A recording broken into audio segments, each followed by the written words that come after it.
Yep, and then I'll lead us off here. So welcome everyone, class of 2024 final showcase presentations for our capstone. We've got a whole lineup of presenters today, so glad you can join us. We're going to start off with Savvy Finance. We will probably take a short break somewhere in the middle just to give ourselves a little stretch here.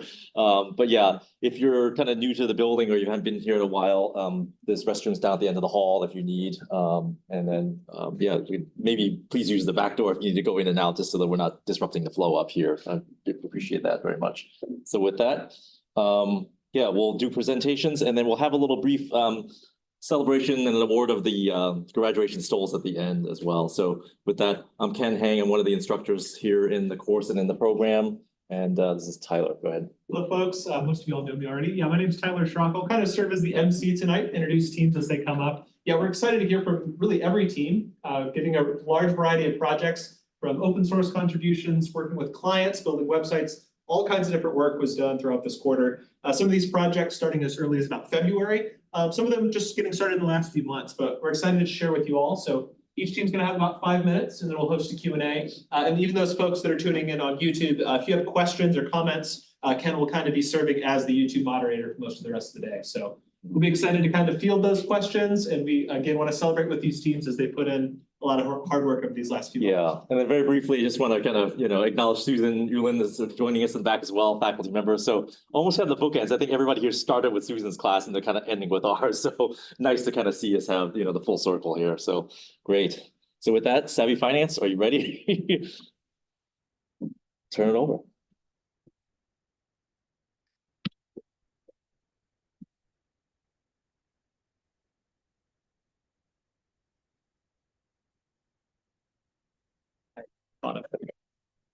Okay.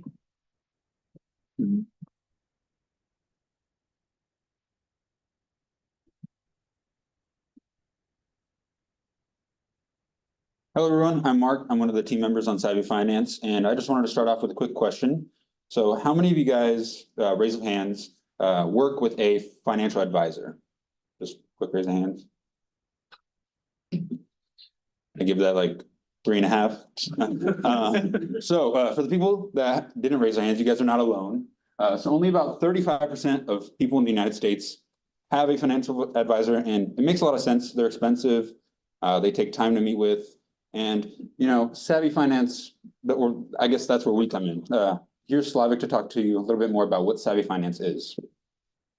Yeah, the mission of Savvy Finance is to bring finance to everyone. And there is many finance services that offer finance management, but Savvy Finance wanted to make a free option for users. And they are developing this application with the base tier, which will be for free, and it will help the users to achieve their financial goals. And now Ian can talk about the technologies we use.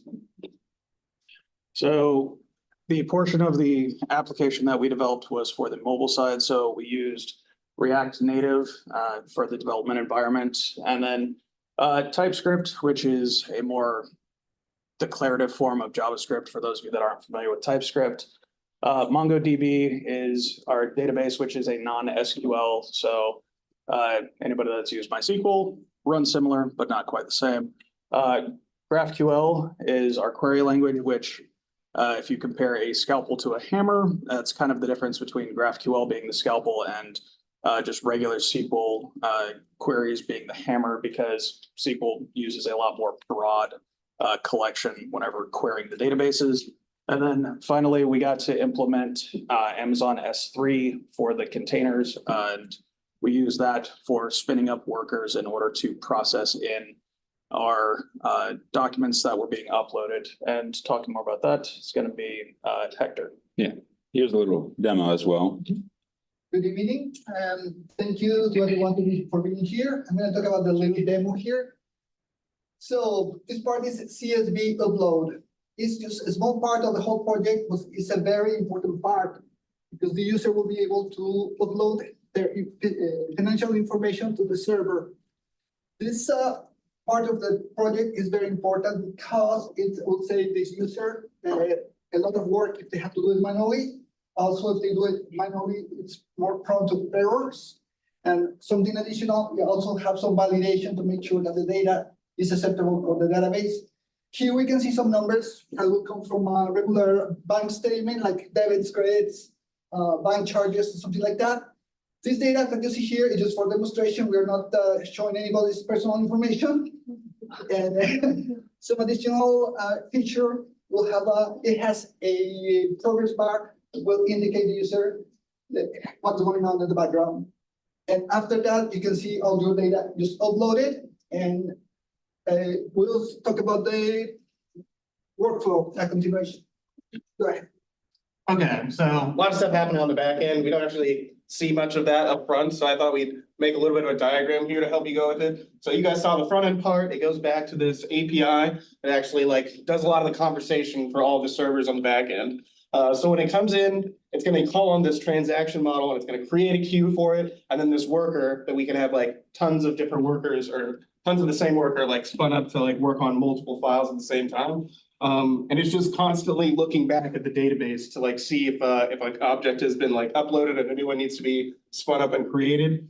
Probably one of the biggest parts of this project was actually having to make this worker on the other end to go out and do the work, because the actual creation of the transactions is pretty expensive for each one. And we could have as many as thousands, if not millions of transactions being put back in if somebody's onboarding to Savvy Finance.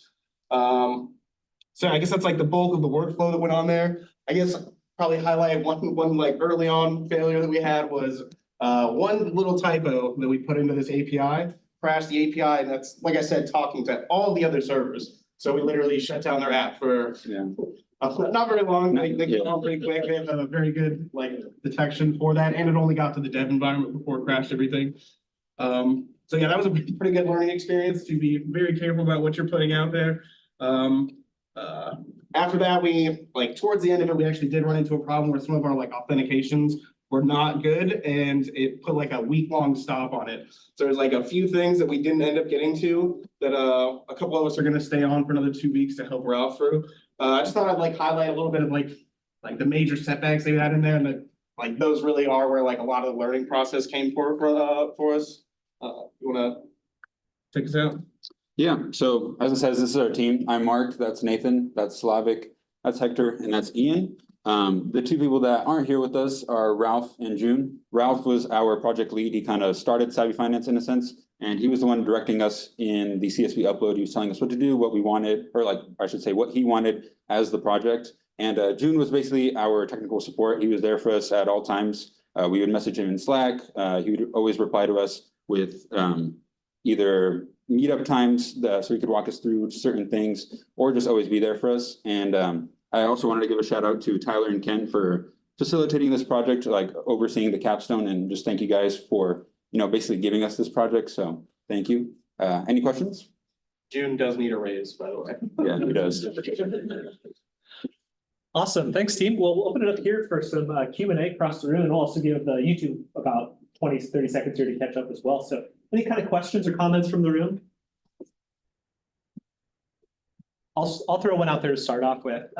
So I understand that Savvy Finance is a bit kind of a startup type company, still with a product in development and trying to grow market share and things like that. How is your experience working on this project different than maybe other projects you've done with software before? So for me, I would say that this project, there wasn't really a lot of direction, I guess. For school projects, they tell you what they want and all of that. They kind of gave us a lot of free reign with this project, and it was very new to us. We didn't really know where to go in the next steps, and we'd have to really ask Ralph, hey, so I remember one of our first meetings, we're hey, so what are we doing here? And he's oh, you guys, you'll learn through the process. You guys will get it going. And we were we weren't really sure what that meant. So there was a lot of learning, I guess, versus just a regular school project that we had hands-on guidance from you guys. Any other differences that stuck out for other team members? Well, one thing I learned is we have to use things that are already built. We don't have to start from the beginning, from zero. Most of the process, they already have some method or something that we just have to put it together. And this is what we learn. You don't have to start everything from zero. You have to try to use whatever is already there. Yeah, Yeah, I would say on that, it was like a bit overwhelming coming into it with like a bunch of stuff that we've never really used, or at least I'm like only shallowly like familiar with. Having to like pick up all these new things and build something with it that's also supposed to kind of fit in some of these rules that were not super well explained at the beginning, but like now I get it, like a bit more of their process and how they got there. So I guess just having to pick up a project that's like in the works and then trying to make it like trying to keep yourself in the rails of working within the rules that they've already like put in place was frustrating, but at the same time, I could definitely see, you know, a year or two down the line, like it's gonna be very easy for somebody new coming on to go back and look at all the stuff I did. Like I can't be there to explain it to them, but if I follow all these conventions that they put in place, like it makes more sense. So yeah. And for all of the technologies that we shared, like for me, all those were new to me. I didn't know, like I haven't worked with any of those. Maybe a little bit of TypeScript and React, not React Native, but all of those were unfamiliar to me, so I had to learn those through the process. Other questions or comments from the room? So that text that we get to, that was already set in place, is the text or. Yeah, that's the tech stack that they use, yeah. But we just had to basically pick it up, they're like, this is what we use, yeah. Yep. Which of those, I think there were 5 different technologies, Mhm. which of those were the most challenging? GraphQL. Why? Yeah, GraphQL, because the other ones were like fairly straightforward. So like you said, we had some familiarity with React and like making components and building stuff like that, just maybe not on the native side. MongoDB is just like, you know, another database, just got like specific ways it wants data and how I'd like take from and put it in. Yeah, GraphQL was like a little confusing because it's like very, very specific on like what it's asking for. I guess all coding is pretty specific, but you can get like, you can make it as detailed as you want. And then also just had a bunch of like concepts to it that like I wasn't familiar with at the time. So like using a resolver when you're like going from the front end to the back end. And then when you're in the back end, you don't worry about that anymore. Now you just use requests and responses. Yeah, it just seemed like there was like, it has the most moving parts, it seems like it, but it is also what's like talking between all the other servers on it. So I guess also because I had to spend so much time in it that it feels a little more daunting, but I'd say that's definitely where the biggest learning curve came in. Yeah. Anybody else? I would say GraphQL for me as well, just because I didn't really understand what it was. I had to watch a lot of YouTube videos about it and really like get a grasp of what was going on. Like with SQL, you can get like a whole table and stuff, but with GraphQL, you can actually pick like a certain thing in that table where it's at and basically extract that and that'll be shown. So that was something that I didn't really understand, but. Yeah. Awesome. Thank you so much, team. Appreciate your presentation and thanks for all your hard work. Yeah, thanks everyone.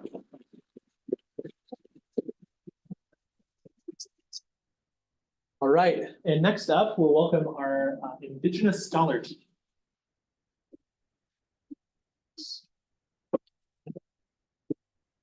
I can't hear you anymore. PowerPoint is. It's okay.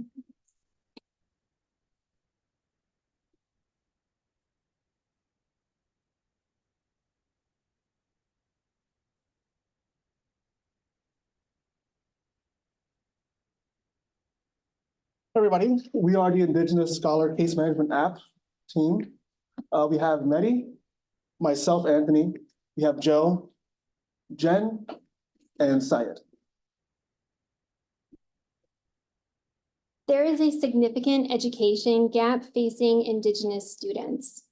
The percentage of 18 to 24-year-olds in college overall is 41%, compared to only 19% of Indigenous students.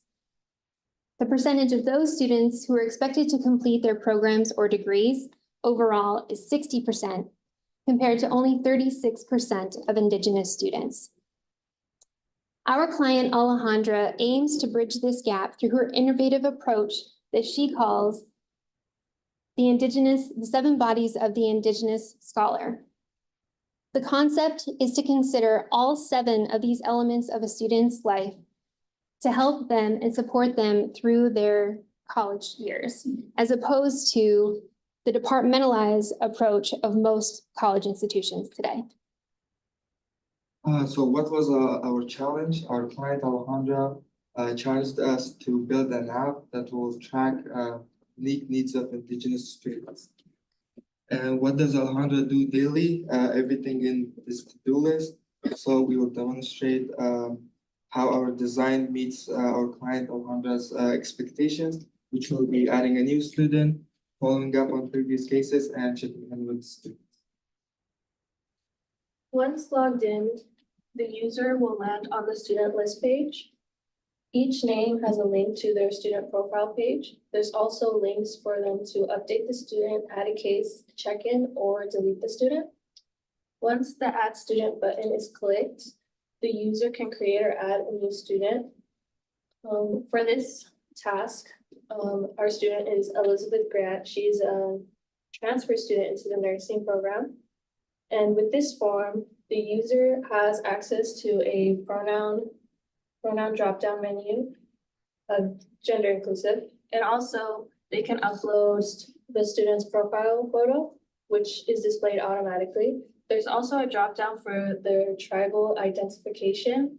And other than the contact information of the student, there's also their academic background, such as their program, course history, progress, and any financial needs. Once all this information is confirmed, it is added to the database and the student list. The next task is to follow up on a case for Juan Hernandez. To find the student quickly, the user enters a part of the student's name in the search bar, and this person is a web development student who needs financial assistance to get a new laptop. On the student profile, the user clicks on needs a laptop to go to its case. On the case page, you can see all the actions that has been taken by the case manager. This student emailed that they received their new laptop, so the user uncheck the follow-up checkbox and closes this case. Now we'll be going over check-ins. For this situation, the case manager will create a check-in for Isaac Garcia. The check-in is complements and solidifies Alejandra's 7 bodies of indigenous scholar success. So from here, the case manager will create the check-in for Isaac. And the scenario for Isaac is he's fine physically. He is working right now, and aside from work and school, he feels like he doesn't have much time with his friends. His financial aid is maxed out. He works a part-time job. He supports his elderly grandmother. And from that, he the case manager and Isaac meet and decide Isaac's gonna meet with a counselor in order to prioritize his mental health. Now, after the check-in is created, the case manager will now go ahead and create a case for Isaac. This is done by going to the student list and going over to create a new case under Isaac's name. From here, the case manager puts in the subject, and this is established from the check-in. So for this situation, the case manager decides to contact the tribe of Isaac and determine that Isaac needs more tribal support. So from here, when the action is taken, is filled out, the case manager will then put in that priority. And depending on if a follow-up is needed, they'll check the follow-up box and then they'll place the follow-up date.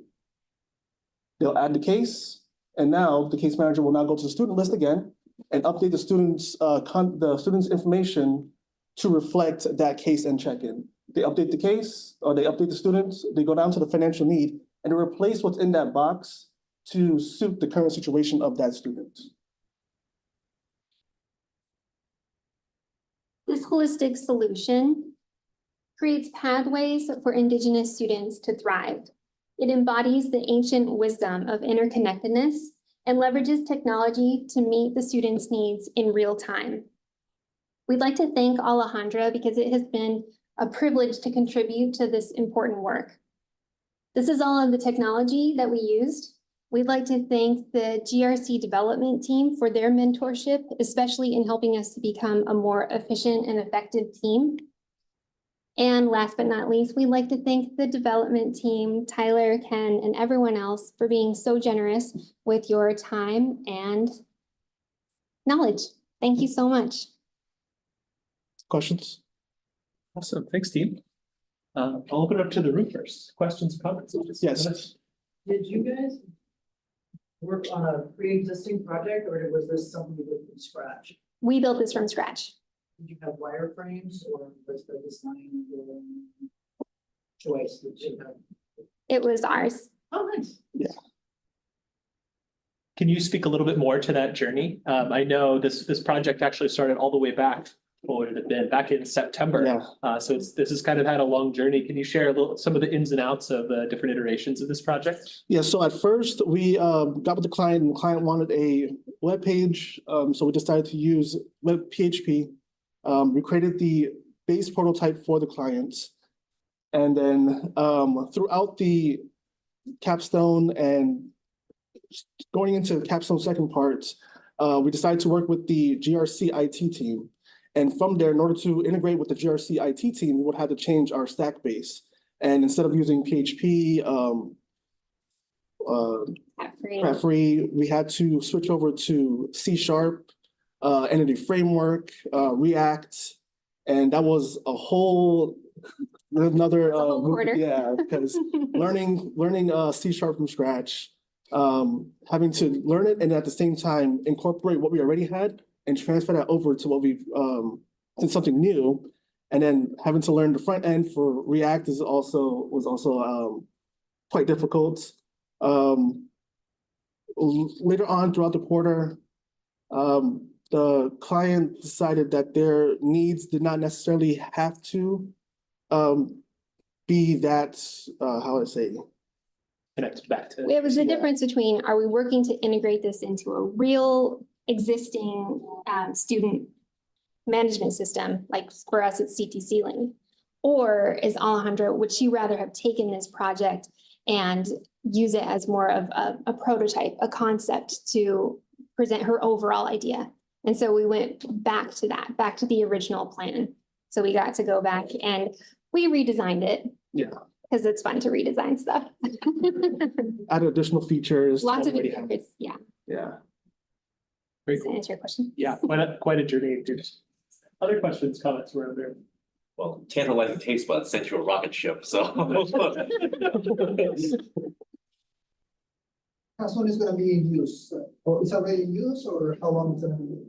So what this really is more than anything is like an actual app that is coming from the idea of our client. So we took her idea and then made it into something concrete and usable.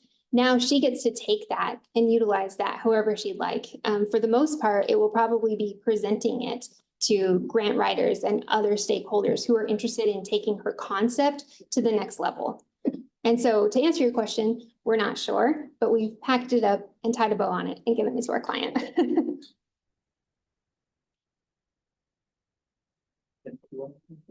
Yeah, maybe one more question, like. How did the team kind of weather this kind of shifting tides, I guess is maybe how how did your team kind of approach that, when all of a sudden you hear, oh, we're changing direction, we're changing direction again, like how did you handle that as a team? I kind of laugh because honestly, our team was already used to turning on a dime because I like to shake things up every now and then and throw in some new design ideas. So it wasn't, it was a big pivot to go back to the original project. But I think that none of us really felt like any of the time was wasted because 100% of the time we were learning something, and even learning how to pivot was really important. And I think that overall, like, it's been amazing working with this group of people because we've all gotten along and had a lot of fun. It was definitely, I would say it's definitely a good experience. Just learning C# in general to be used in the future gives me a head start, wherever I land. Great attitude. Yeah, appreciate it. Awesome. Well, thanks so much, team. Appreciate you sharing all your work throughout these last 3 quarters for this project. Thank you. Thank you.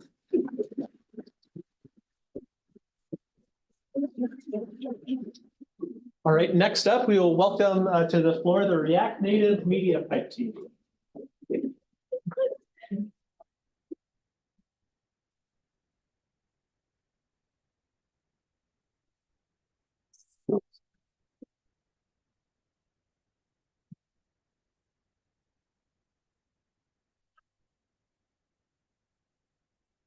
So to start this off, I'm going to start with the understatement of the century. Technology moves pretty fast, right? So back in 2017, when Apple introduced, Face ID to everyone, I feel like that was most standard person's introduction to object detection. And, it seemed like something super high concept, but with our product using React Native with Media Pipe and Google's open source machine learning algorithm, we brought you a better way to develop computer vision apps. And this is open source, so anyone can contribute to it and improve it in however they see fit within reason. So the problems and how we approach it. To create an app using computer vision is hard but cool. To create an app that detects objects, it's harder, especially when our mentor presented us this project. We all looked like that. We don't know what he was talking about. And then on top of creating that app, we have to create a documentation from scratch, making sure that other people can recreate it as well. So the 2 sample apps that we came up with are the object detection and the face landmark detection. So the face landmark is the one that you're looking at right now, detects the eyes. To build the apps, we have lots of testing around it. And as for the community, we have the GitHub and the Discord for any questions or concerned. And we also have a well-written documentation that we created. Oh, yeah. So here's the object detection. It's pretty self-explanatory. You point your camera at something and it's like, I think these are what it is. So we have settings. So if you want to just narrow it down, you can bring it down to one set, or it's only detect one object. And it's like, hey, that's a teddy bear, right? So the other one, so it also runs on an image. So if you just bring a normal image there, as you'll see here in a second, it's like, hey, I'm pretty sure that's a cat.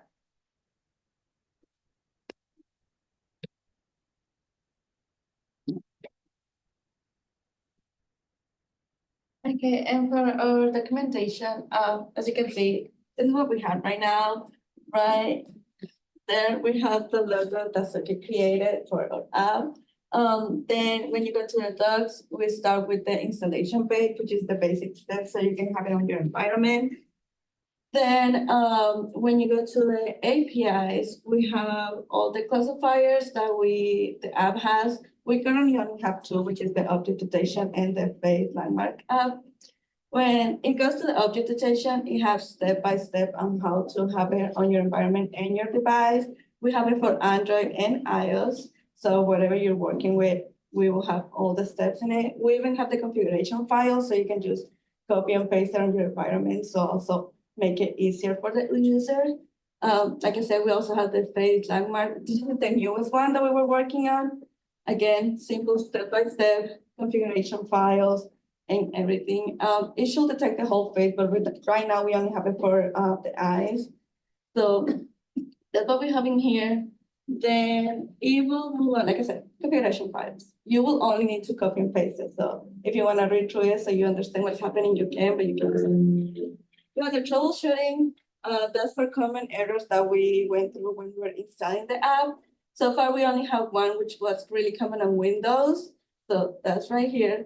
And then we have a getting started for videos. One, if you're more like a visual learner, you can follow through one of the videos that our mentor make for us. And then you will also take it to the GitHub. So you will see all the code, all the PRs that we've been working on and all our issues. Like in the footnote, you will also see the docs. You'll see the GitHub again, and then community, we have our Discord where you will take you directly to it. You'll see our conversations, all the issues that we went through and our communication with our mentors. And then for our stakeholders, we have our, technologies, sorry, I skipped this one. For most of us, all of these were new technologies like React. I never worked with Deposado, so it was my first time learning about it. Still learning about it, so that's good. MediaPipe was also one of our first things. We had a little background on GitHub, but we learned a lot more, I'll say, about it.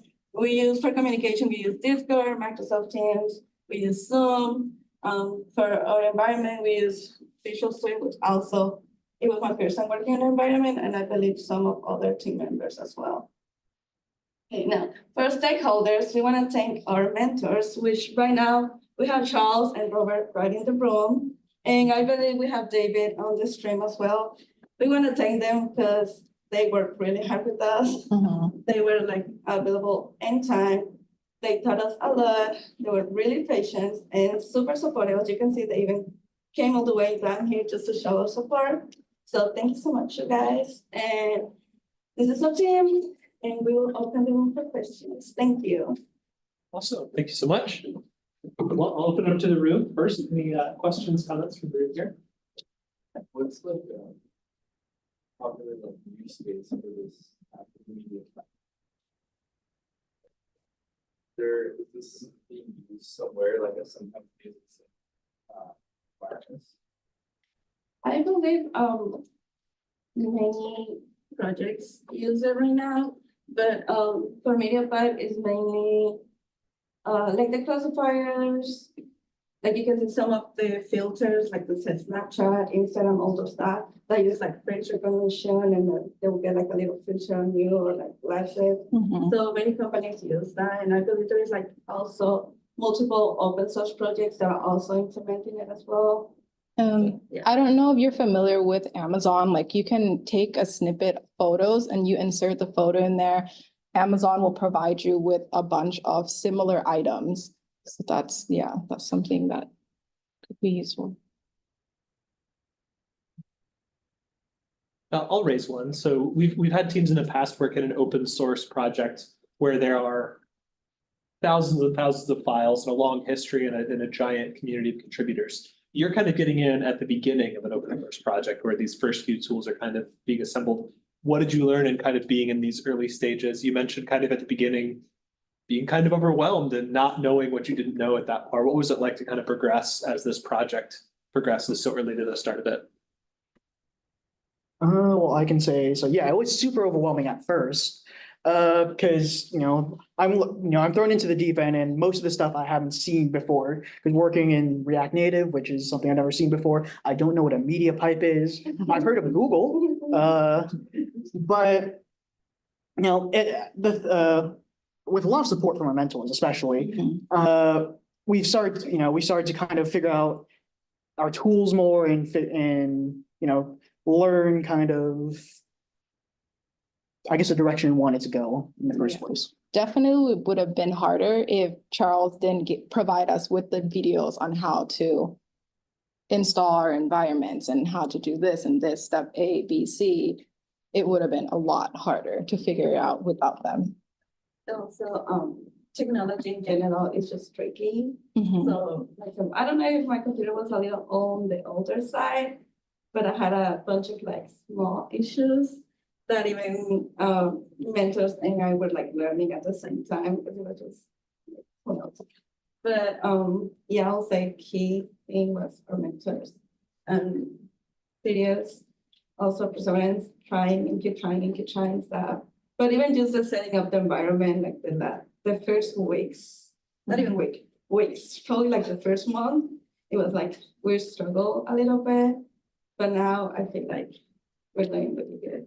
Like the last app, I feel like the video I did it like in a few hours. When on the first one, it took me like weeks, like 2 weeks to get to it, so, yeah, progress. That's cool. Any others? Also, mentors. I don't know if you're on the spot, but you're on the spot now. So, if there's any comments or thought, thoughts? Yeah, it was just amazing. You all were very patient. I think we were all patient because there's a lot of learning to be done, and it's a hard environment. Like machine learning, AI, computer vision stuff is just there's a lot of moving parts and native apps too. And you all found your way, and everyone eventually found that they could, find an area where they were productive and that they would, and all of you pumped out a bunch of PRs. I don't know how many PRs y'all had, but I think minimum was like 4 each. And so, it's just great to see you guys kind of in the deep end of the pool, kind of drowning at first, and eventually you're sort of moving around and treading water and then swimming. Just the tech stack being really tall and tricky, like all the computers and Apple to be able to do Apple for development. And setting everything up, that took about a second, I have to say. And it's some of the states that our students got into were quite great. And yeah, getting it back to being able to provide software to run the stack was challenging. But it's complicated, as I say, it's just a very deep stack of lots of complicated software. And the way that they do it is that's one of my interests. Thanks, team, so much for sharing. Thank you.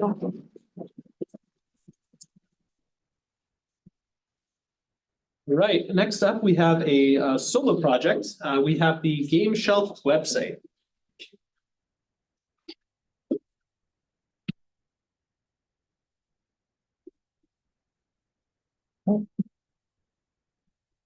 Oops. All right. Hello, everyone. My name is Gavin Sherman. My project was the Game Shelf website update. So what was it? My initial contract was to add a table reservation service, an event calendar for a local game store called the Game Shelf. Over the course of the project, that scope kind of changed, and we'll get into that. So here's the old site. I have a picture of the original events calendar on the left, and then an example of someone trying to reserve a table on the right. General complaints we got about the original calendar was just general readability issues. The client also wanted to add several features like being able to click on the event, have it take you to the store page, provide documentation for like if you're going to a tournament, your packet for rules and things like that. And then on the right here, this is an example of someone not getting helped for their table. My client was using a Discord server where people would go in and just type, hey, I'd like a table at this time. A little bot would show up, give them the available times, the cost for the table, and then say, hey, staff will be here in a minute. Sometimes they would just be left floating like this poor gentleman. So initially trying to add these tools to my client's existing site was the goal. I was trying to engineer these tools from scratch and put them on there. My client's original web host did not allow for me to upload my own code and edit there. So the scope of the project changed, and this was probably the biggest learning moment for me is I'm not just an engineer at this point, I am a project manager. So I needed to find a solution. We ended up finding a new web host, decided to use a CMS to build from scratch. So it was a little bit quicker, and then at the end, more maintainable for my client. Here's a picture of kind of the midpoint. These are some attempts at engineered solutions. Here's a calendar tool that I built from scratch with a little example event there. And then on the left is the admin page for people making table reservations. Looks a little gross, but it works. On the far left is just someone made a table. You can accept or deny them. If you accept them, they go over to the other side, and then deny, they just get shot into the ether. So here's the website today.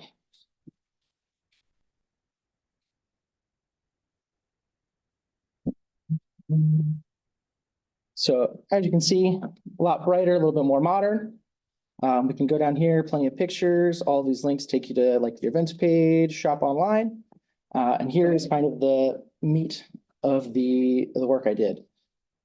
In the end, we decided to go with a out-of-the-box solution, just as working as a solo dev over the course of the project. Not enough time to create a solution that was up to snuff with industry standards. So we've tried to put this on here. Here's the events calendar. So as you can see, we can get all of the information for the event.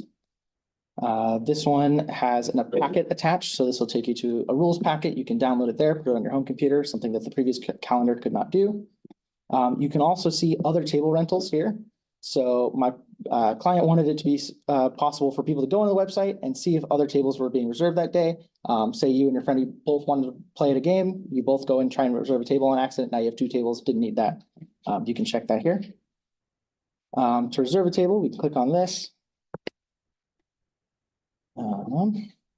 Let's load. It shows today's date. We can block out days here, like this 15th. They're running a Warhammer 40K tournament. That event takes up the whole space, so you can't rent tables that day. Other than that, we can click on one. We have 3 available time slots, and that's how many spots we have left available at that time. So you can click on that, fill out our name. And then dev@mail. And leave a comment there, things like that. Schedule event. Oh. From here, this will send an email to both the client or both to the user here and to the staff there at the game shelf and let them know that a table has been reserved. So rather than waiting for a Discord message to get found, they get an active ping, takes them here, and we can immediately go down to the calendar and see, hey, there's my table reservation.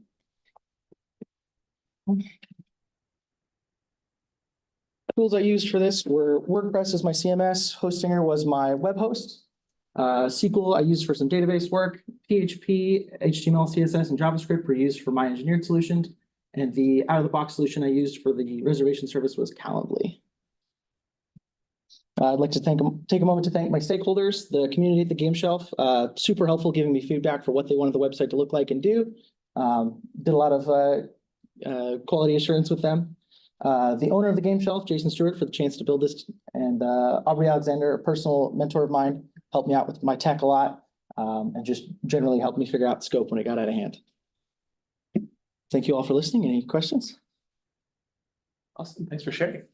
I'll throw one question out there. So you mentioned kind of that a little bit of an inflection point of kind of getting a partially engineered solution and bumping into existing software and trying to get those to talk. What was the tipping point, or how did you come to the decision to kind of pivot at that point in the project?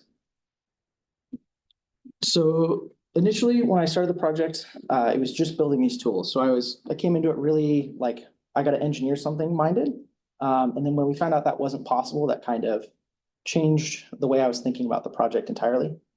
When I was able to get it back up and working, I tried to jump right back into that and just try and get back to engineering. That just didn't work for this project, just because we had such limited time, and then the change of the scope kind of felt strange to do, but it was like, yeah, this is the right thing to do, both for the length of time we have left, and then in the end, the long-term maintenance of this website. I'm not always going to be available to fix the solutions if I do make them from scratch. So that was. Other questions, comments?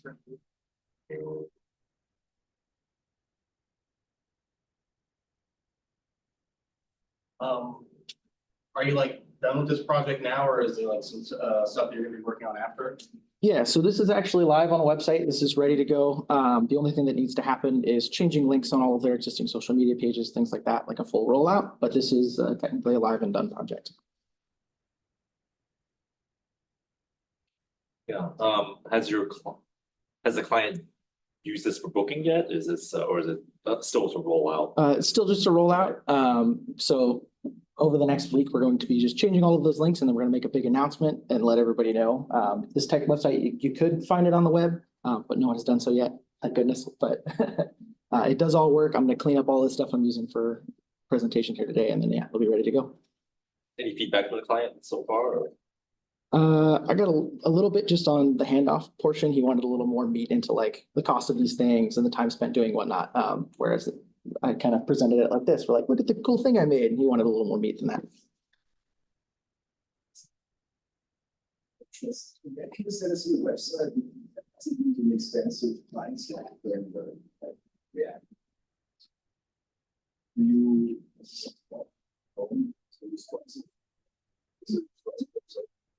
Yeah, so when using the content management system WordPress, you can go into each object and set different modes for each, I guess, responsive scale. So you can set one for desktop, tablet, and mobile. And you can set the parameters for like when it switches to what. So you can set this many pixels, switch to this one, this one. And you can even change like what shows up on the page, what doesn't. You can change whole functionality if you want. So it was a learning process to do that rather than like having to hard code it myself, but super, super nice once I got it figured out. Yeah, any other lessons learned from working specifically inside of a content management system? It can be very difficult to work with if you're not prepared for what it presents. It likes to control its own stack. So trying to do my engineered solutions, kind of what ended up being the issue there was I didn't understand all of the things that WordPress wanted to control. So I kept bumping into it and trying to like cram my code down its throat, which is not the way you should do that.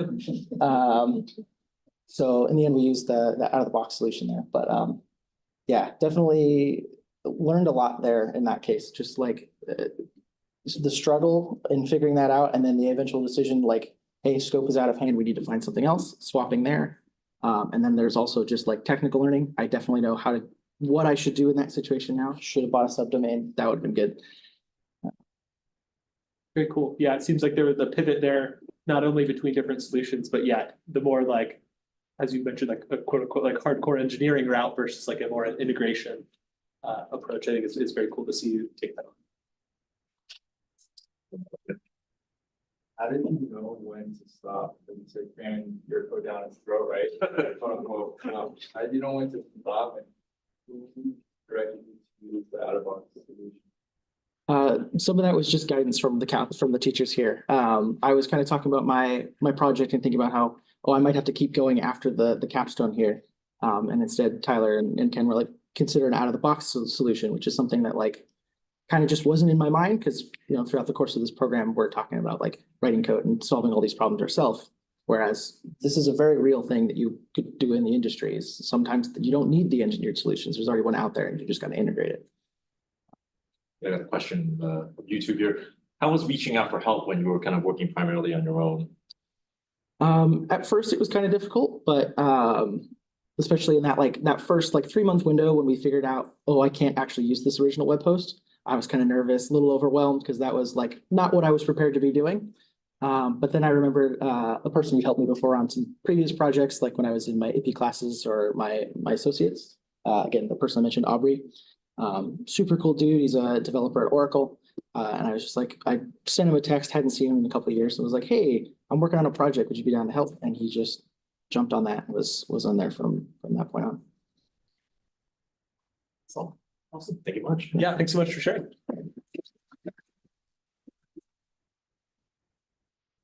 All right, next up, we have another solo project, the Housing Messenger app, and after that, we'll take a brief break after that. So again, thanks for your attention. Thanks for all of your questions so far. Appreciate hearing from all the different teams and projects that we've seen so far. Yeah, slides, I think, a little bit. Okay, great.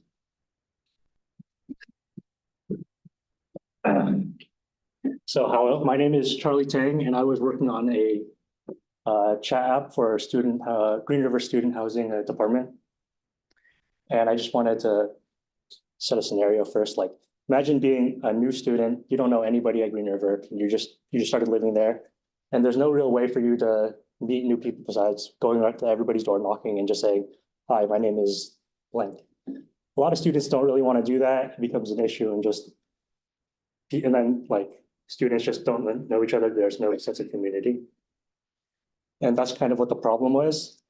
So as a new student, making connections can be a pretty big struggle. They don't know anybody and they just don't know like how to connect with each other. And besides just being a new student, like just as a community as a whole, Green River just didn't really have many spaces for students to connect with each other within student housing. So my clients really wanted a place where students can come together, talk, make plans, do anything together, to create new events, just places where they can have new places where they can talk to each other. And so the solution for that was to make a web app for the students to communicate with each other. And one of the two ways to communicate was through direct messages / group chats. So students will be able to talk to each other through either just creating a direct message, talk to each other one-to-one, or creating a group chat with like 3 to 4 people, just talk to each other, meet new people, or through a community page. So this is for the housing students, to any of them. So anybody can go in, like say, hey, are you free? Is there anybody free on this day to hang out? And we can meet each other, I guess. And I guess that's exactly what my client wanted for this web app. And so for the users of this app, there's currently around 350 students within Green River student housing. So that's a lot of students, and without a sense of community, that becomes a pretty big issue. Nobody talks to each other. They all just go to the class, go home, do their homework, do whatever, go to sleep, and just do that 5 days a week, and then on weekends do nothing, I guess. And then, as well as the student housing staff themselves, just so they can talk to students and maybe connect, figure out anything. If students are having issues, they can go and talk to the students. And here is a demo of the app. So this is the basic login. It's just username and password, and sign up if you don't have an account.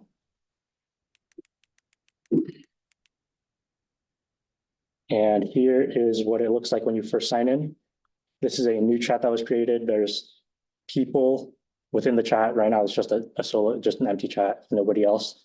Photos, so the photos get saved, as well as options. This is really just delete the chat, but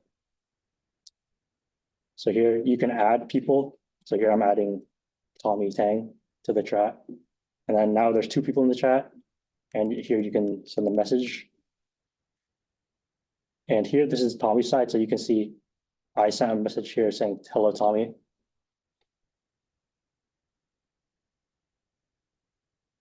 And here Tommy can say hello back. So now, and you can see that it actually tells you that it's typing. And right here, I just used an external, just another computer to type this message, just to show what it looks like when another person's typing and sending a message. And that's how it looks. And this house icon will send you to the community page. So this is for any students to create a message, send a message, anything. So here I'll just say, is anyone free on next Saturday? Or yeah, that's it. And then here it shows up here, and then anybody can reply to this. Tommy said no, so that's unfortunate. He's not free. Yeah, and that's that. So here's the technology used. I used React, Spring Boot, or Spring, Java Spring, Docker to help with hosting, GitHub just for keeping my project organized, and the chat engine API just to deal with UI and stuff.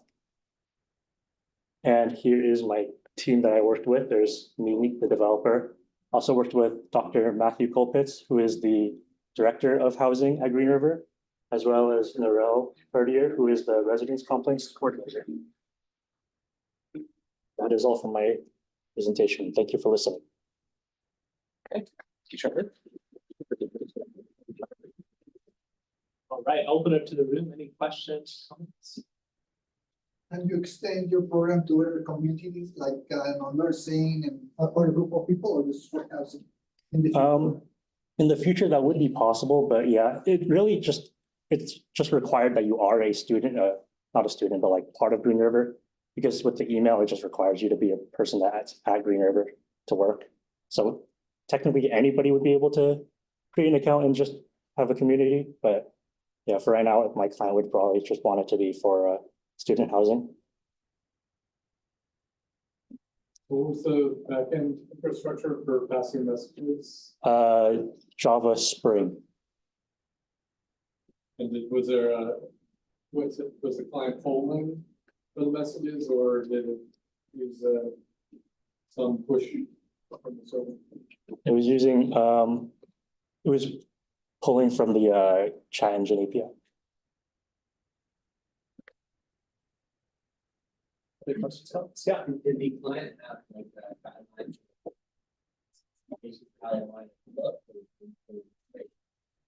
That was pretty much just all me. I was just it's just like inspiration and stuff.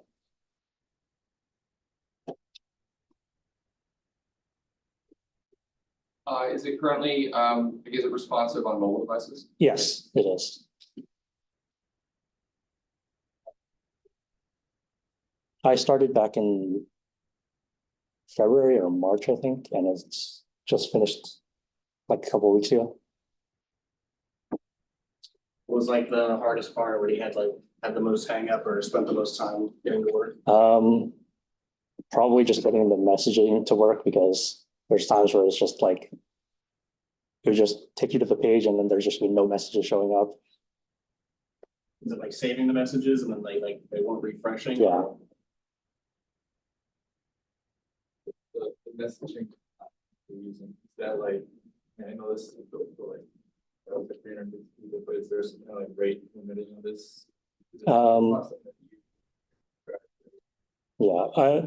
There's a rate, but I think that it's so big that's just like having that small amount of people wouldn't be an issue. Last questions or comments? Awesome. Thank you so much for sharing with us.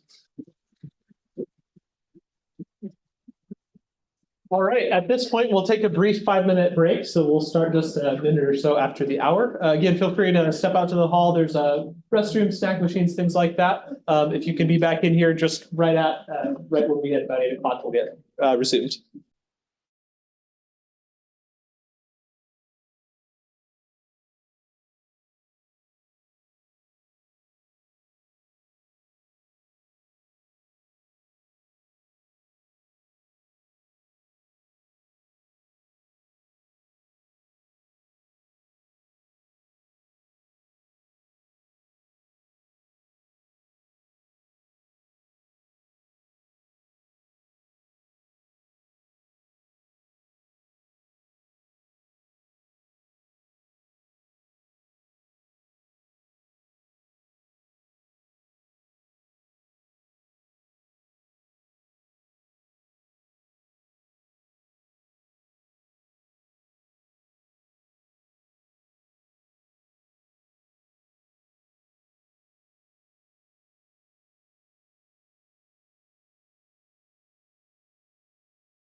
All right, we're going to begin our second half here.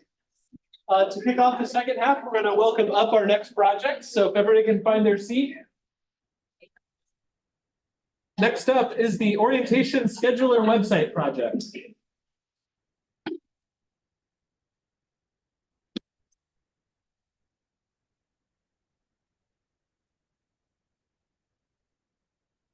Hello, everyone. My name is Zhang, and thank you for your time today. I will be presenting my Capstone project, that is the scheduling system for international program orientation at Greenberg College.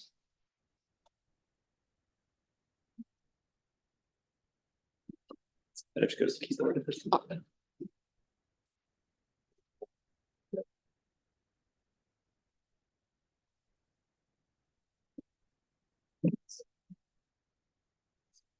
You might just have to go to the mouse, sorry. Okay. Yeah. So the main project goal of this project is that I'm building a interactive and customized schedule for international staff at Greenberg College. And this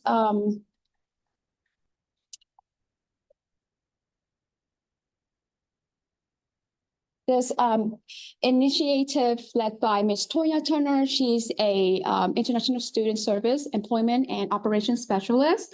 And her desire is that she wants to provide it to all active participants who assisted in orientation, a better tool that actually user-friendly while helping with the orientation. And so some of the challenges all of the staff facing right now is that they are heavily relying on paper, such as printing schedule, copying of the campus tour routes, and check-in flow diagram, and so on, and others like documentation. And the paper copy are cumbersome and prone to being misplaced, leading to inefficiencies. So me and Mrs. Toya Turner came up with a tool that a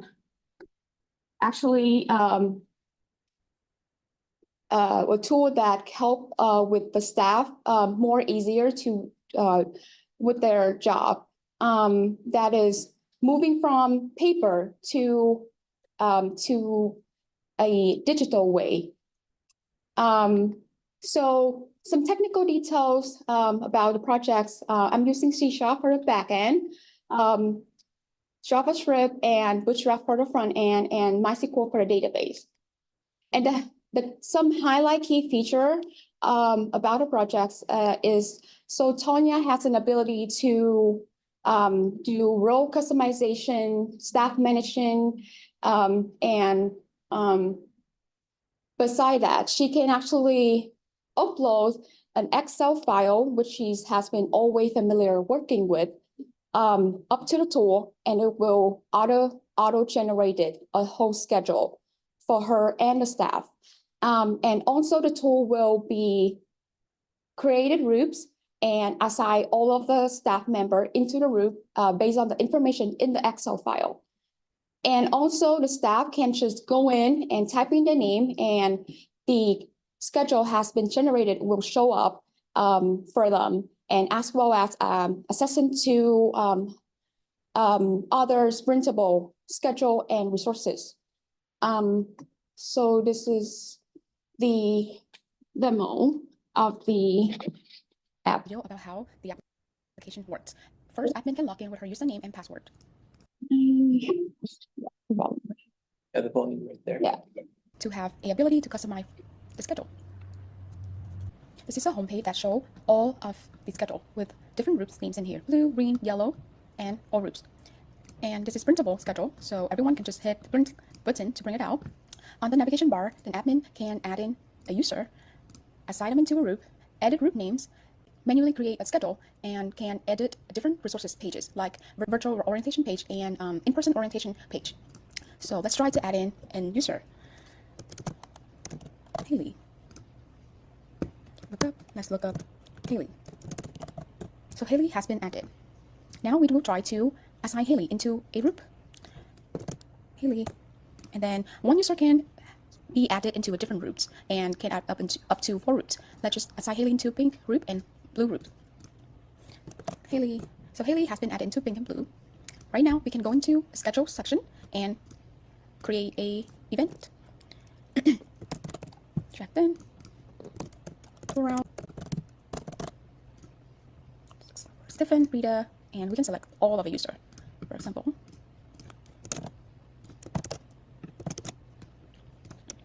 we can set up a date. Time for 3:40 to 5:10. Now the schedule. Let's look up the schedule. Checked. Then. So we can see our schedule has been added. For group green, tour out about an activity for all of the member. This is the notes part, and location, and the date was set for 21 June 2024 from 3:40 to 5:10. And we can edit it. For groups, she can change the name of the group, edit or delete the group if she don't want the group anymore. So right here, we can just add orange group. And then edit, red group, red, and then delete. And the most important feature about this application is that we can actually upload a Excel file that including every information in there. This is the Excel file that we have an example template for our client, which have tab information, activity, notes, and student leader names, groups, staff, and location. And on the other sheet, we have group names, for example, blue, and staff names. So the tool will automatically generate a schedule and automatically add in group names and assign all those staff into these groups based on the information that we provided. So let's just upload the file. Right here, it's generated an event based on the information that we are provided in the Excel file, and it will save all of the schedule in here, and we can print it and go to the different resources such as virtual orientation. We can edit it, for example, and then go to here. It's edited. So let's just try to log out as an admin and logged in, modify a schedule as staff. So we just create Haley. Let's just find Haley. Her schedule will be shown on the homepage. She has been assigned to pink and blue group and green. And then all schedule will be shown for Haley too, because these event is for all groups. And then Haley can access to different resources on the app. And then show everyone's schedule on here too, for pink, for blue, for green, for yellow. And then her personal schedule on when she first logged in. And then she can bring the schedule on her side. Awesome. Thank you for watching.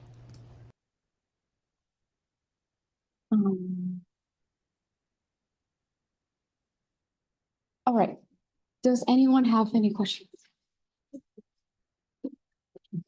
When you are at an event and some person to this event, does it check for conflict with different events or no? Can you repeat your question? So you want to schedule some person to some event. Do you check that this person is scheduled for a different event at the same time or a different event? Oh, no.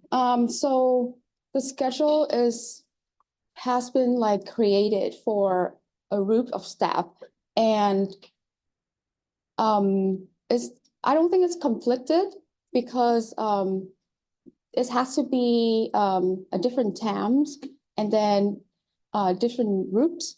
I don't design this for like conflicted schedule yet.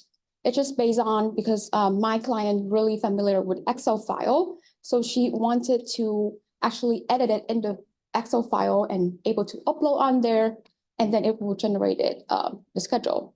But no, it don't design for like conflict or anything like that. Yeah.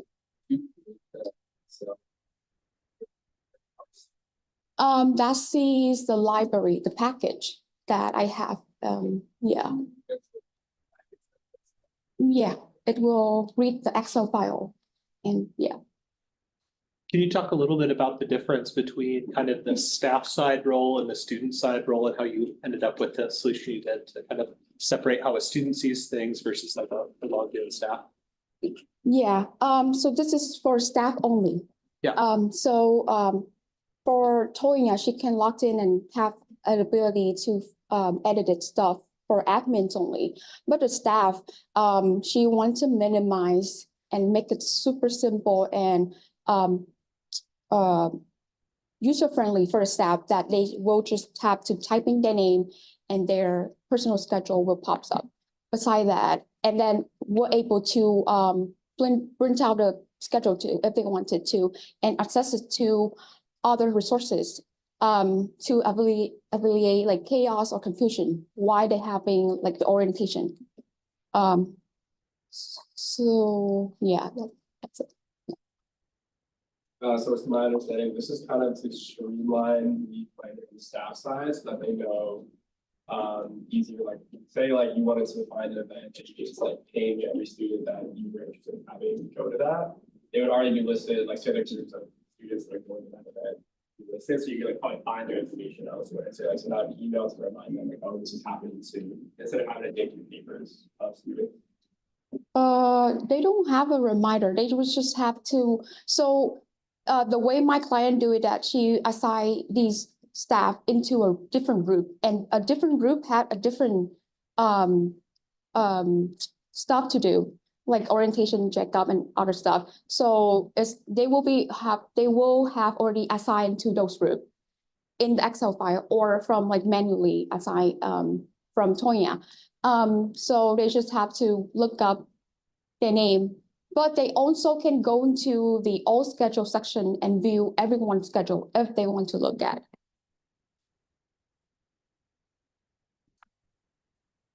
All right, thanks so much for sharing. Thank you.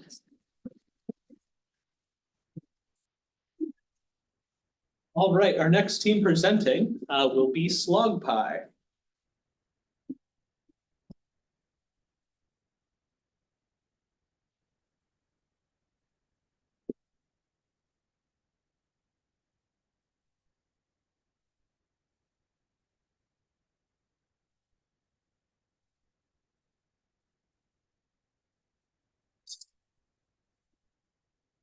You can open up what if you need to. Yeah, this is number one.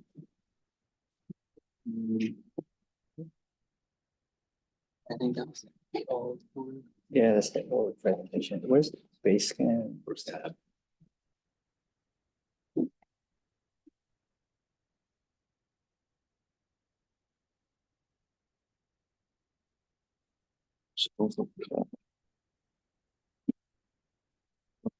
It's the quality of the demo.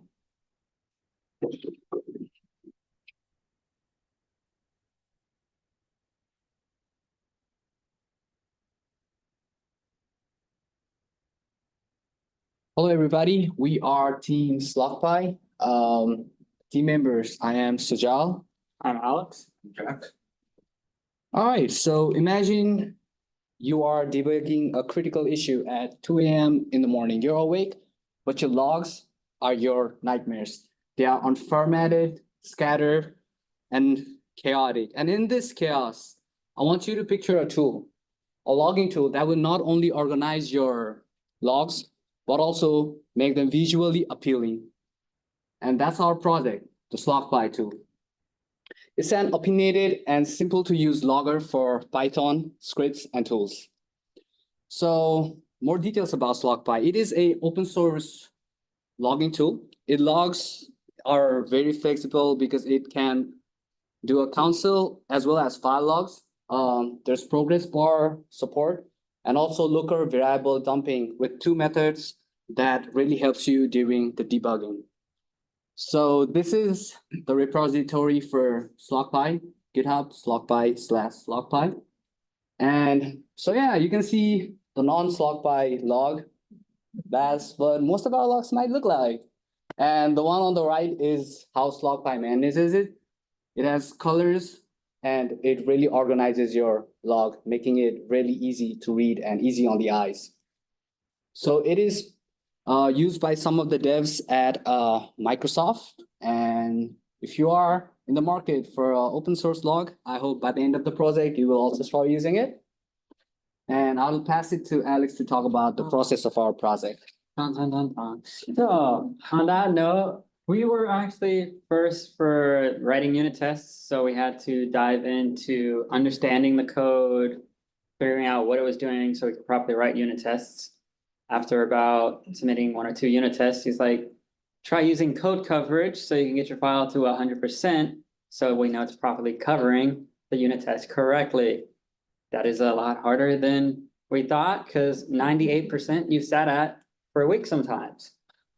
And that's where submitting the unit test as a pull request back and forth happened. We also found a few bugs, which made it so we couldn't write the unit test how we wanted because it wasn't interacting with it correctly, or depending on the order of the unit tests or methods ran, it wouldn't destroy the temp files correctly, which that one we still have to document. But the one we did document was how it's interacting with the string that is sent into the logs. It wasn't getting, what was the term? Certain variables that would be thrown in, like if it's in brackets and you set it to red to change the color or stuff like that. Our next will be our demo. Hello, this is LogPy. So this is our demo, and first of all, I'm going to give it a rough check. A rough check actually means it checks your programmatic errors. So rough check, and all checks passed, and then I'm gonna do code coverage. Just give me a minute. So here, code coverage. As you can see, 11 tests passed, and then I'm going to show you the report of our coverage check.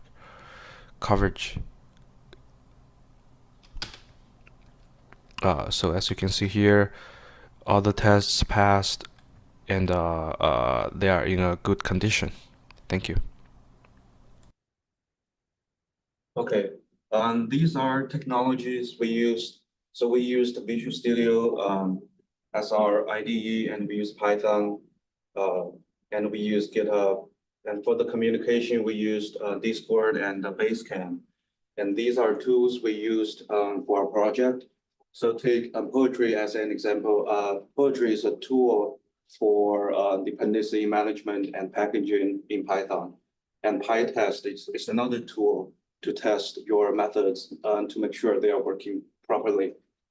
And let me pass back to Sajal.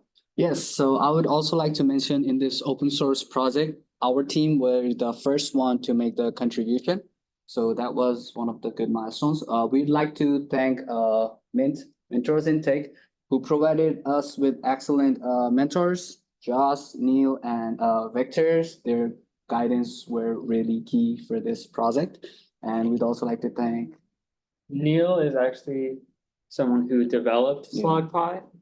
So that's where we were mentioning some of the Microsoft devs are using it because he's actually using it as he works at Microsoft right now. Him and his partner dev initially built that for logging to be more specifically used for Microsoft situations, which was interesting. And with that, we are open to comments and questions. Returns. Questions from the room?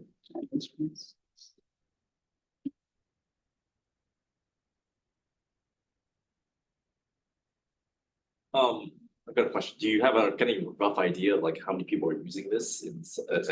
You mentioned it's used at Microsoft. You know, do you know how many teams or how many people or developers are using the project right now? I'm pretty sure Neil's team is using it, but I'm not sure about other teams.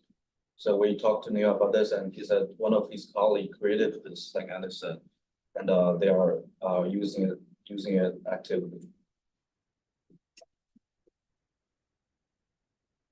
Explain a little bit about how you make the unit tests. Like what was each test doing? So for that, it was deciphering their methods too, because some of their methods had specific rules. Other than that, they were all kind of like doing the same. It's just the alert level you had. Is it just going to the console? Is it going to the file? So you would have to initialize your environment setup first, be like, hey, we want this temp file to be here just for this one unit test, and then clear right after, which we had some hiccups, and that led to a rabbit hole of just brute forcing almost till you find the full solution, which ended up working its magic after about 15 errors. You're like, it's a new error, we're on the right path to clear it properly. Ended up with a directory to manage it. But we would set up which layer it's sending to. If it's a console or a file, we would then use PyTest parameters too, if you wanted to test multiple variables to make sure each situation would be working. And then we would just say slog info and just do a quick assert to see if it entered in correctly to the correct output from the console, and then we would make sure if it cleaned up properly. And the unit test is just like what we did in student studies. A quick follow-up to that. So I know this project had some depth to it, like digging kind of like deep into Python and how it debugs and things like that. And I know at times like it was very easy to get stuck. What did you find to be the key to kind of getting unstuck or making progress when you were maybe lost or? So I came in also into those. You deal with this before. I think I broke my environment again when I did this. You didn't break it. Calm down. Just controls, backspace, backspace. We're in a safe environment again. Yeah, there was a lot of backspacing back to where you know it was safe. Seeing what error you had after, and then looking that up more like, did I even go in the right direction? It wasn't always the direction you thought you were going was the right one. It just gave you an error. Yeah, for me, it was pair programming, definitely with pairs. It helped a lot. Something I wish I did more of was like not being afraid to accept the feedback with the mentors, like initially, because there was like tiny things that would have done like with my mentors, it didn't took that long to solve it, but on my own, it took me a while to figure that part out.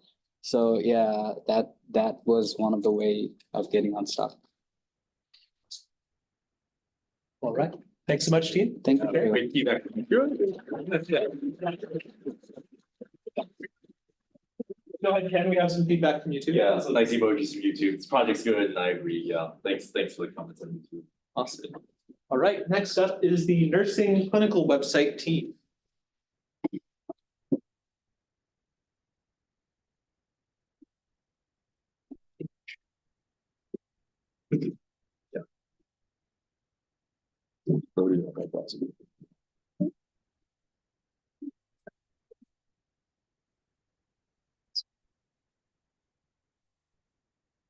It's a lot of people today. Usually you have like 20 people in class. Hi, good evening, everybody. I'm Zach. I'm part of the development team behind the nursing clinical website. Today here we have Zoe and then we have Jasmine. And in collaboration is our client, Christy. And to continue onto the project, some problems that we have. So the main problem that we were presented with was how the nursing program received and provided information to students who were attending or are attending clinicals for the nursing program or looking to attend them.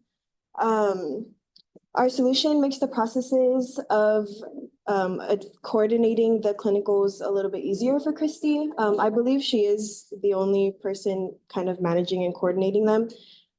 So before our solution, she was just handing out information like requirements, vaccine requirements, surveys, experience surveys that were filled out by students were filled out on Google Forms. And so this is a little bit less efficient for her since it's a little bit of a hassle for her to kind of keep up with everything and also coordinate all of the clinicals at the same time. So Zach is going to talk a little bit about the solution that we reached. And then just to rephrase, basically we're transferring from paper and to the website, basically to streamline surveys, clinical requirements, and then we also added many features for Christy. And some solutions we use were, not really solutions, I guess, they're just some requirements that we need to collaborate with Christy. And the main thing she wanted was basically having an anonymous survey, having current updates and the ability to edit the website the way she wanted.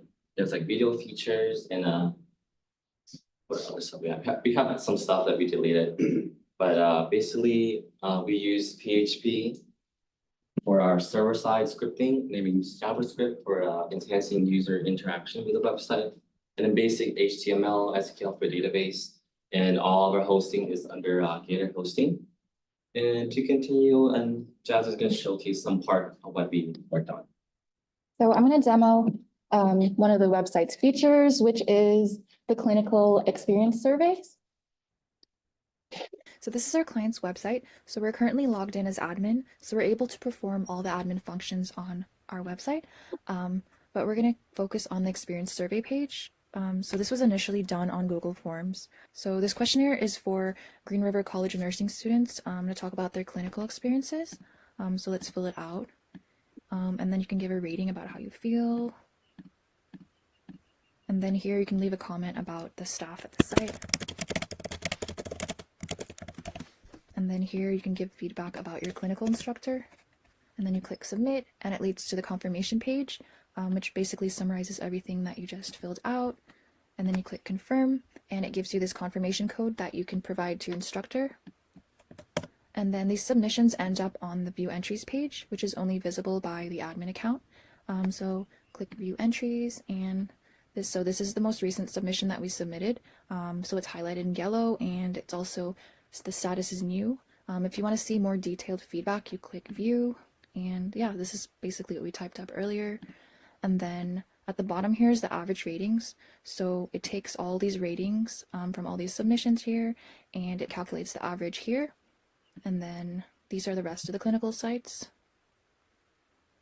And then you can also export this page onto a spreadsheet. And this is what the spreadsheet looks like. So this is our client's website.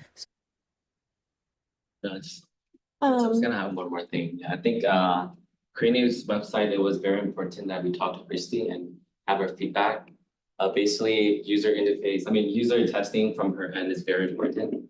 We have some feedback, we fixed some, I guess, styling just for her to understand easier since she's really doesn't know much about technology for that end. And So we just wanted to thank Christy for her time. She did have a really busy quarter, so it was nice to get some quick responses from her. And she kind of let us pester her a little bit for some of the stuff that we needed. We wanted to thank Tyler and Ken just for their support and guidance to everything, and thank you all for listening. Any questions? Open it up to the room first. How often did you show Christy what you were working on? We showed her it was about every 2 weeks. So kind of towards the end of our sprints, we would show her like the new features or the updates that we would kind of fix per her request, like from her feedback and stuff like that. she liked what she didn't like, but basically simplicity is the most important thing for her. Because I think this website is launched and it's mostly used on her phone. It looks better in the phone as well. Any other questions? I have a lot of us in a class in PHP development for desktop. How was it for mobile development? I think you want to answer that, Jasmine? He did more of the development side for PHP for mobile development. Did that? Oh, Ron did that. Yeah. Oh, so we are missing a teammate here. I think he did a lot of the technical side. So he's the one more to ask, but he's not here today, I think unfortunately. that's just mostly styling. It shouldn't be an issue. It's just taking in database and putting it out and just making sure like the portion is right. Any other questions? It's a pretty simple website actually. Maybe last one for me. Is it, it looks like it's live now. Is Christy planning on starting to use it, or has it already been started already, or what's the future of the product? Yeah, so it's currently launched and it's live. We're hosting it for her on HostGator. And a lot of the features that we have on there, it's easy for her to update herself. So like she can add videos, she can add pictures to her homepage, take them down.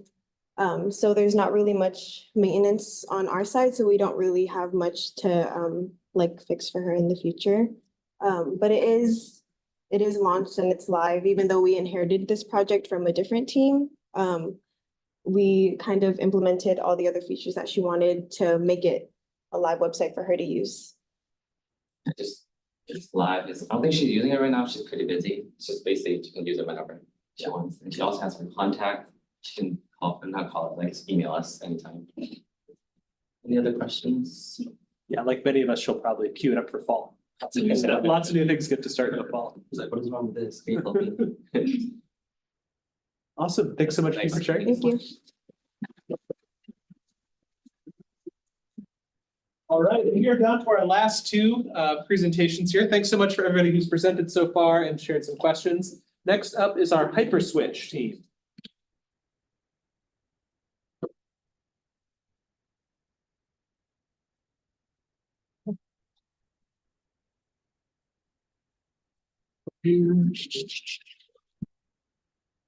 Right, well, I guess I'll go ahead and get started. So yeah, we are the Hyperswitch team, and we're just going to slide here. Yeah, my name is James. And I'm David. I'm Dahlia. And this project was in collaboration with Mentors in Tech. I think one of the other projects mentioned them as well, but there were some mentors that were able to help us out on this project as well. We have Marianne, Vandana, and Sunil, and they've been very supportive and provided a lot of resources and really helped us out with a lot of challenges that we encountered, and they were very supportive.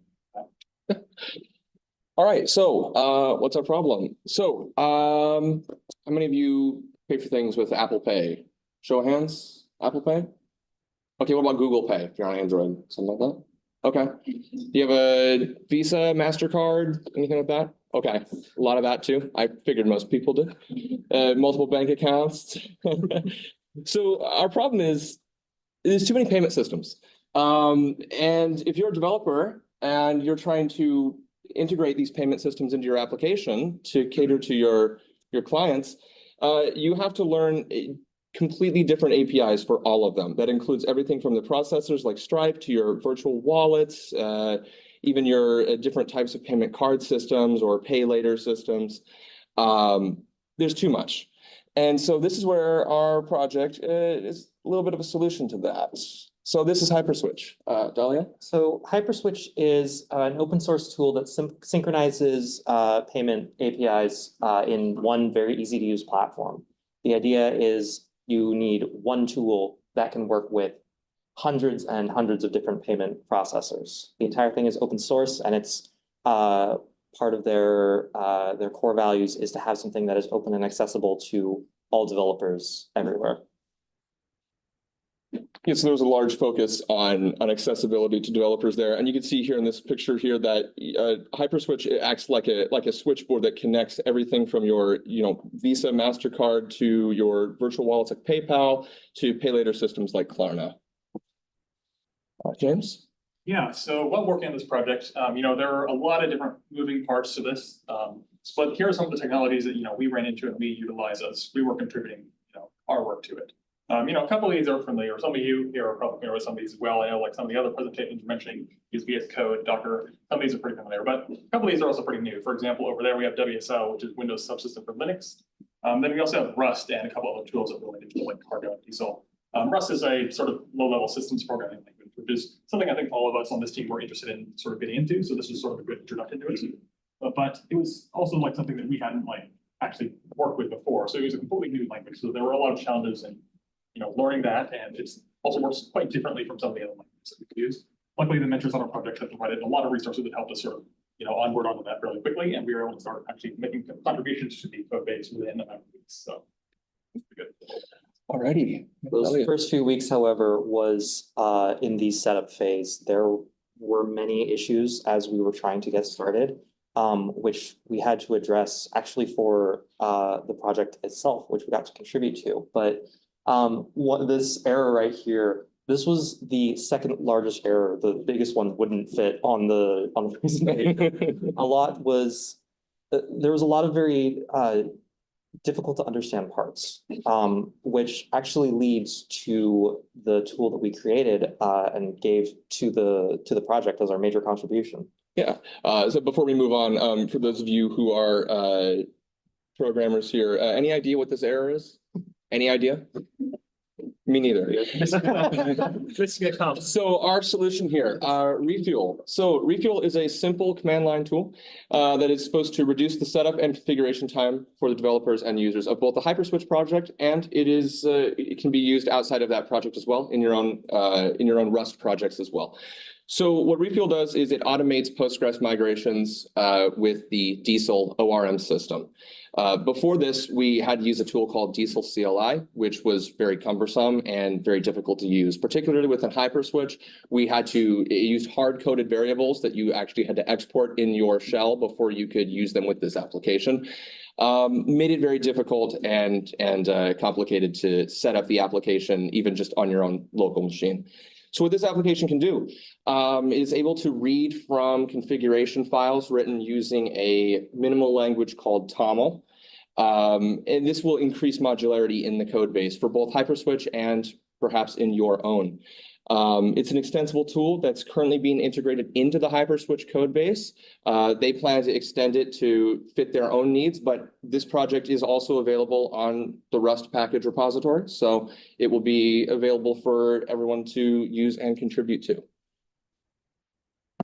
So yeah, like I mentioned before, this is an open source project, and this has been our first time working on an open source project, which has been a really interesting experience. As mentioned before, Hyperswitch is a very big project. There are a lot of different parts to it, and we were just contributing a part to that, but it's really cool to see like how this can go on and make things easier for other developers or even users in the future.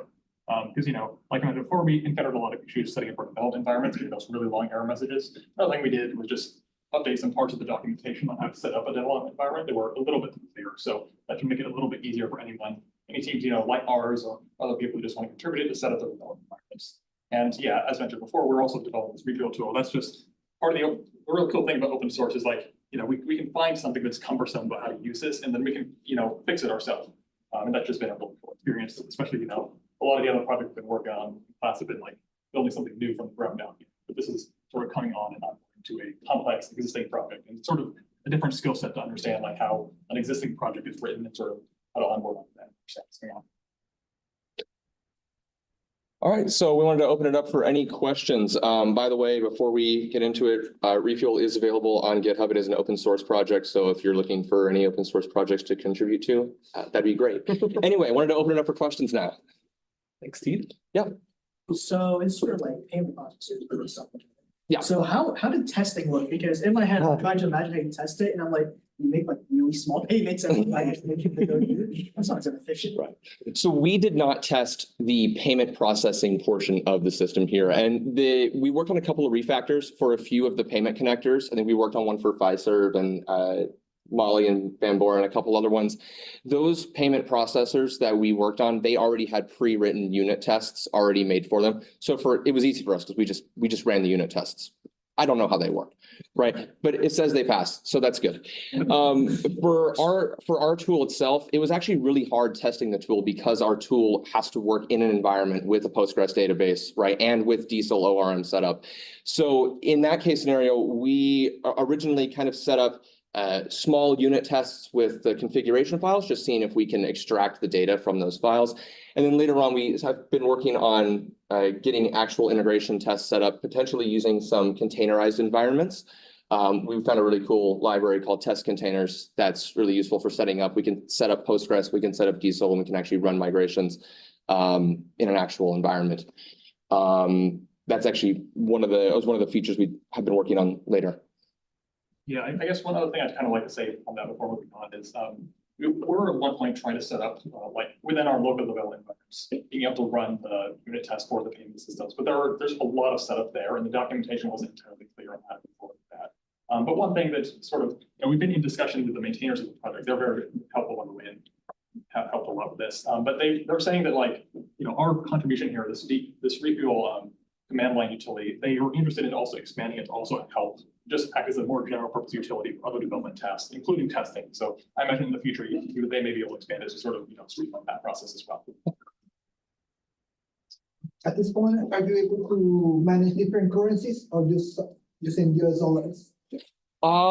Currently, so we are able to work with different payment systems. So it would be up to those payment systems to work with different currencies within those systems. Hyperswitch is just a connector. It's an interface that connects all of those together under a unified API. So whether it works with just US dollars or with other currencies or with cryptocurrency, that's going to be up to the individual systems that we're connected to, which we are connected to a lot. Yeah, so most likely. Yeah, I guess one other thing I'll say is my understanding is that yes, because that's again handled by the different payment systems themselves, that this sort of interface with Switch. I know the project was started by JustPay and they're like a South Asian company. So I imagine that they already do account for that because like they're already processing like, I believe in the repository, they said like 10 million payments per day for this. And you know, I imagine there's going to be some different currencies. I haven't checked like specifically as regards to the currency there. I know they also do support Coinbase though, so they probably do at least support like cryptocurrency. I imagine that also extends to other real world currencies.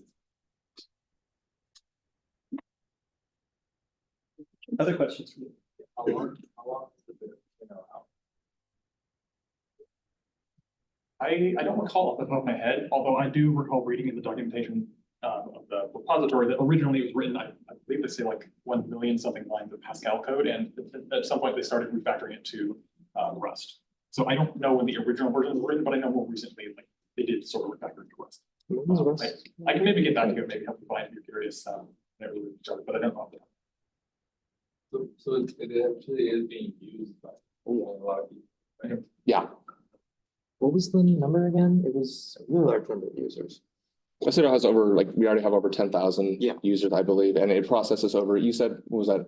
We're I believe it says 50 million. 50 million payments a day? Yeah. The other thing I mentioned is JustPay, the company who started this project, also have other services. So I had a little bit of trouble finding out like which companies like use HyperSwitch in particular. I know on their website, broadly though, they said they have partnered with like Amazon and several other South Asian companies as well. So we worked on a very small part of a very large system.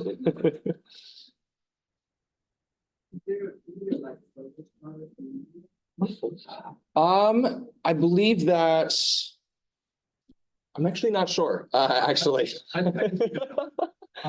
My understanding is that they do provide like paid services if you want them to help you sort of host it and provide some of the hosting and support things for you. But another option is you can also just, you know, download the product and host it yourself. But of course, that way you're gonna have less support and you're not doing so. But you know, part of our contribution here is making that actual deployment process a little simpler. So hopefully that should be easier to do. Awesome. Thank you so much, team. All right, we'll welcome up our last presentation here, Soundry AI. Is the clicker working with now or no? It is once you get full screen. You might have to click here first, and then it should be. I'm getting over some allergies, so I apologize if I can't project super well. But this is Soundry AI Capstone presentation. My name is Joshua Nakatani. And then kind of like a roadmap for the presentation, I'll go a little bit about what Soundry AI is and like who started it. And then I have 2 projects to overview for you guys, and as well as go into the technicalities of like the tech stack I use for both and what I mostly worked with. And then we'll end off with some challenges and successes going into the questions. So Soundry AI is a music production tool that actually works with an AI that's trained off of music samples. Think of a music sample as like a singular sound used in like making a song, and that could be like longer samples, such as maybe you record some guitar. It could be like a singular hit of say like a drum as well. And so Soundry AI is able to actually create generated samples for you in music production. It was founded in 2023 by a man named Mark Buckler, who's local to Seattle. And then I worked under my mentor. His name is Ray. He was like kind of the front end developer, senior for the company. There's a really big emphasis, as it is a startup, on product design. It was a live beta as of the middle of 2023, but they are actually, they've currently raised about 1.25 million in funding. And so in the process of getting to that funding, kind of like pitching to investors, they did a lot of the overhaul on their like UI and how the product actually looks. So project number 1 is a new landing page for the company. Mainly worked with HTML, CSS, and JavaScript for this. And they had a designer who kind of helped them with their big overhaul of their product and how they wanted the UI to look. I kind of based my presentation off those same colors, which you'll see as I show the landing page next. But I was able to work off of a Figma for the first time, which a designer made for me, which is actually a very helpful tool, kind of as like a blueprint for how to build your initial web page. Going into a slight demo of just the landing page and how that looks. It's kind of going to be scrolling through. We have a little embedded YouTube video at the top of like how to actually use the product. And then we have a couple JavaScript elements, such as the like moving colors behind the video, this moving carousel here. Kind of bring in some more visual design to keep the user kind of like interested. Some info about Soundry, another carousel with reviews, and then just some more links at the bottom. And then you'll also notice this nav bar at the top as well. So a little bit of JavaScript, which I took a lot more time than I wanted to on it, but it looks good. So I'm happy with that. Oops, sorry. YouTube video makes this a bit weird. Sorry, hold on. Escape menu. Let's go back into it. There we go.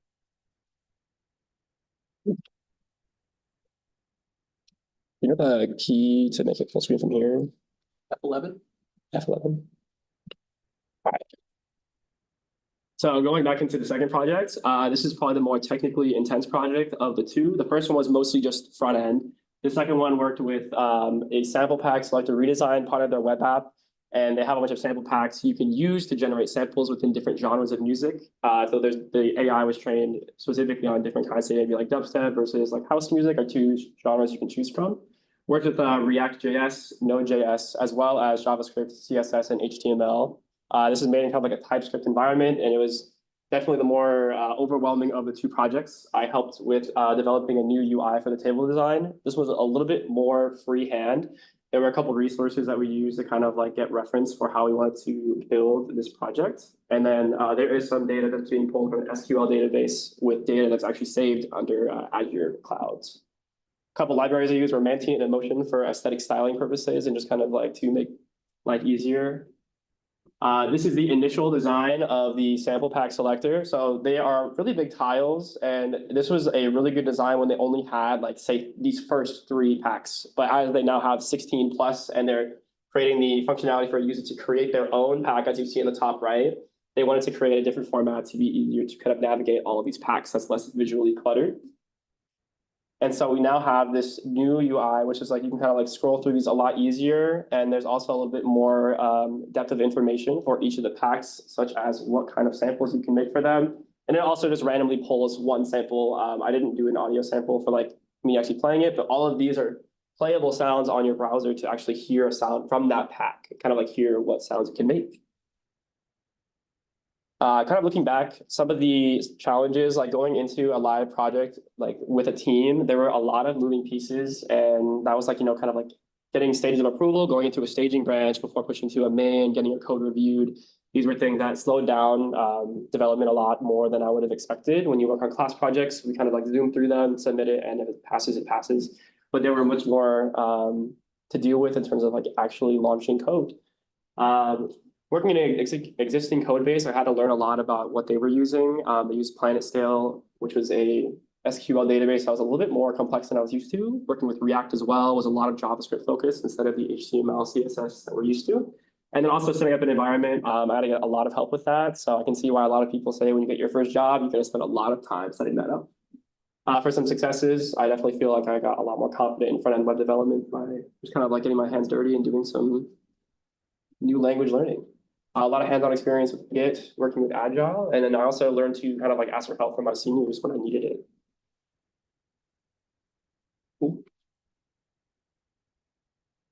Thank you all for coming. A big shout out to Tyler and Ken for being supportive throughout this whole process, as well as just everyone here for coming out. Any questions? Thanks so much. Question way in the back. Sample that is, does it generate or does it move it from a database? And how are you able to treat the sample? And it still clear sound, can you like reverse it? So the sample is actually something that you can like download yourself, and then actually you put it into a DAW, which is like a music editor essentially. And so you take these samples and then it's kind of like a platform where you build a sample, or the AI builds a sample for you, you download it and are able to adjust it yourself, like kind of like with post-processing as a producer. It's a little bit complex to answer that question, but you can't like do a lot with it in the web app besides download it and then edit it after if you like it. The idea behind it, I didn't actually show this off because most of the capstone was on the actual UI design, but what the product does is you can actually generate a lot of different samples based off of either prompts or from those specific packs. And then if you like them, you download them and save them for later. And then they charge off of per download. So you can kind of keep generating sounds. They are actually saved under your user, and you can download them if you like them.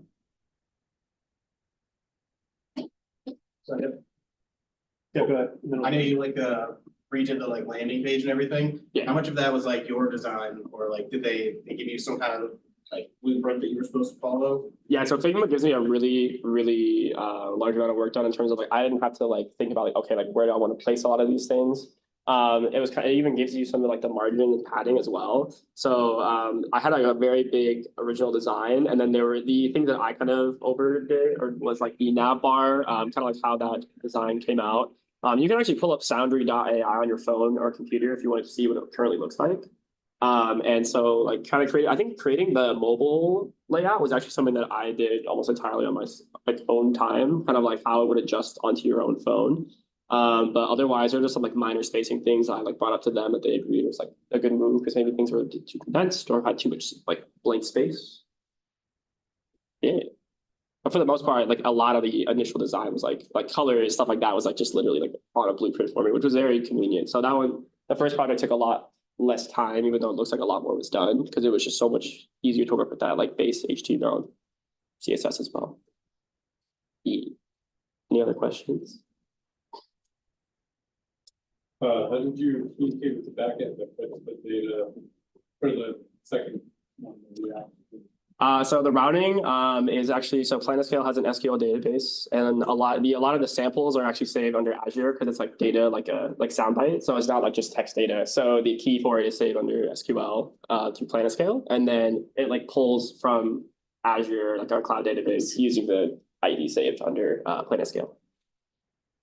Currently, for the sample pack selector, it just pulls a random one from that pack. We didn't have time during my time with during my time with the Capstone here working with Soundry to add like a randomizer. So it just like you have that one sample. I think if you refresh the page, it would give you a new one. But you can't like without refreshing the page, just click a button to like get a new one yet. Kind of along that note, what was it like working with like sound data as opposed to what we would often have, which would be like numbers or text or maybe a picture or something? I would say the biggest thing is kind of like when I was talking to him is that like SQL, you can say like an email, phone number, or something like that a lot easier. But there was like this weird routing of like going to like, this Azure database, like on the cloud where you had to like actually pull it from. That had to be saved there because it wasn't just text data. There's like an ID you could give it to that is text, but otherwise it kind of like gave a lot of weird routing like issues that you had to kind of like work around versus a traditional only SQL with just text and data like that. Yeah, Josh Archer on YouTube. Founding an interesting project. Yeah. Last comments from around the room? Awesome. Thanks so much for sharing.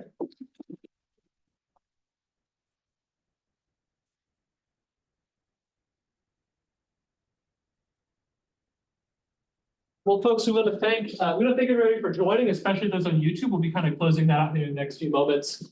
So much work was done. Let's see, this capstone class started in January, but many of your journeys started long before